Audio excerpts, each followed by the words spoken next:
Hi, 5th and 6th graders. It's Mrs. Terwee here. I am coming back with you to go over week 9 of the distance learning. And week 9 is going to be May 11th through the 15th. So you should find a form in the packet with a lot of information, your classes, but there's also an art worksheet. But let's go ahead and talk about what we're going to be doing this week. So we're going to create what's called a radial design, and I'm actually going to call it a mandala too. But a mandala is an art term that's a little more specific, but a radial design is when you have a center point and you have patterns that come out from that center point. And it's also usually very round, so it's the reason it's called radial, and this is a radial design.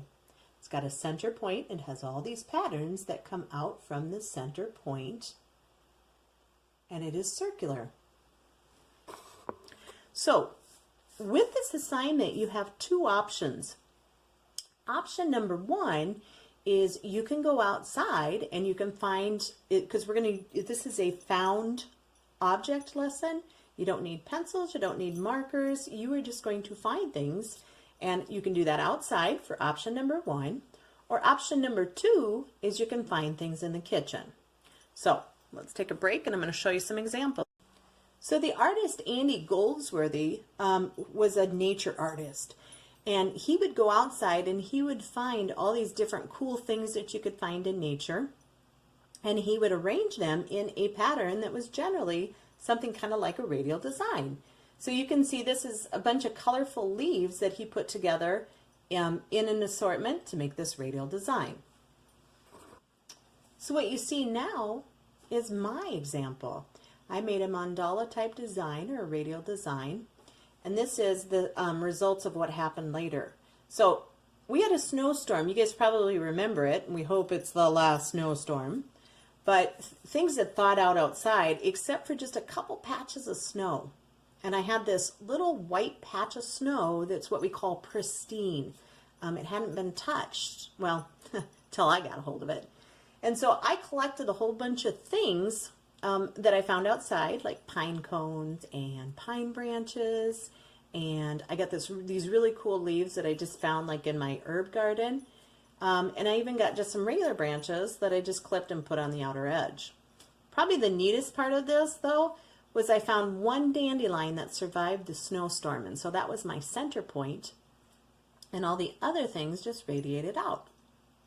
So a couple days later, I took a picture when things thawed, and everything just kind of settled down on the grass.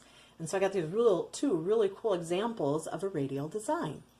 So that's option number one, going outside and finding things. Now, I do want to add, if you're going outside and you're finding things, be safe. Don't pick up some sort of a plant that you're not sure about, because I certainly don't want to hear about anybody getting poison ivy. But example number one, get outside, get some vitamin D, get some exercise, and make a really cool design. So option number two, let's just say it's raining or you can't get outside or something, then option number two is where you can go into the kitchen and find some food items to put together into a radial design, mandala type design. All right, well, welcome to my kitchen. You're only going to see a portion of it. And I went around my kitchen and found just different food items. For example, I've got chocolate chips, pumpkin seeds, almonds, candies, and then this happens to be a dried lime, and I put these in my water sometimes just to give it flavor. So I started over here. I didn't have noodles on my example I just showed you, but I started with a dry lime. I put a batch of noodles going around the edge, and again, it's radial and everything's coming out. I did almonds, pumpkin seeds, and to finalize it, what I'm going to do is just put my chocolate chips going around with the red candies. So obviously it's not done. I would need to finish this top portion, and that would be my indoor radial design made from food. So we're back to this, all right? So again, just a quick review. You're going to do a radial design, either finding things outside or working in your kitchen to find some food. And you're going to arrange it in some sort of a really cool radial design. If you have any questions, don't hesitate to send me an email. I also, oh yes. I want you to, when you get done, if you would please take a picture and send it to me. I need something to look at that's cool and fun. So go out, have fun, make a really cool design, and then if you could take a picture and send it to me, that would be awesome. So you guys go out, be kind, be safe, be active learners, and again, be creative.